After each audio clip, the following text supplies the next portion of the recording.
امریکہ اور اسرائیل کی جانب سے ایران پر حملے جاری ہیں۔ امریکی فوج نے آبنائے ہرمز میں بارودی سرنگیں بچھانے والی 16 ایرانی کشتیاں تباہ کرنے کا دعویٰ کیا ہے۔ دوسری جانب وائٹ ہاؤس کی جانب سے واضح کیا گیا ہے کہ جنگ ختم ہونے کا فیصلہ صدر ٹرمپ کریں گے۔ امریکی صدر ڈونلڈ ٹرمپ جنگ کا ملبہ دوسروں پر ڈالنے لگے، کہا کہ انہوں نے جنگ انٹیلیجنس اطلاعات کے بجائے مشیروں کے کہنے پر شروع کی۔ وٹکوف، کشنر اور دیگر نے کہا تھا کہ ایران حملوں کے لیے پہلے کرنے کی تیاری کر رہا ہے۔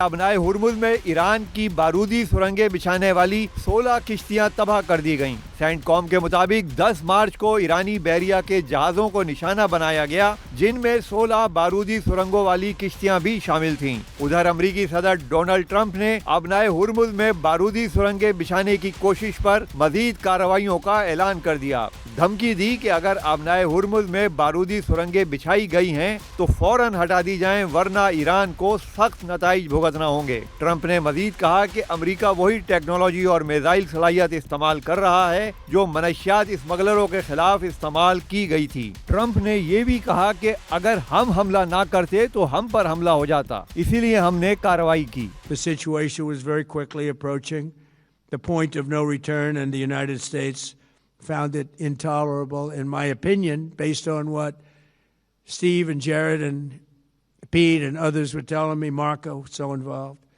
that I thought that they were going to attack us. I thought they would, if we didn't do this at the time we did it, I think they had in mind to attack us. And CENTCOM نے ایک video بھی جاری کی ہے جس میں بظاہر ان کشتیوں کو نشانہ بناتے ہوئے دکھایا گیا ہے۔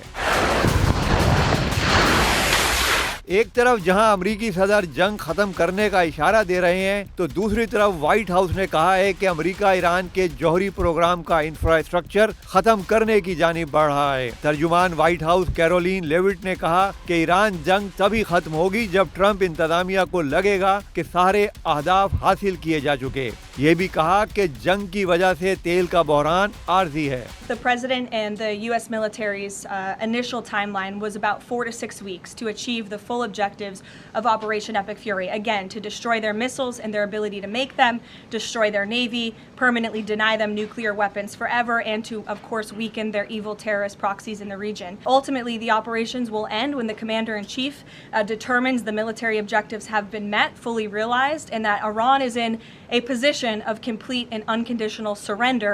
Rest assured to the American people, the recent increase in oil and gas prices is temporary. White house کی ترجمان نے یہ دعویٰ بھی کر دیا کہ امریکہ نے ایران کے 50 سے زائد بحری جہاز تباہ کر دیے ہیں، جن میں ڈرون بردار جہاز بھی شامل ہے۔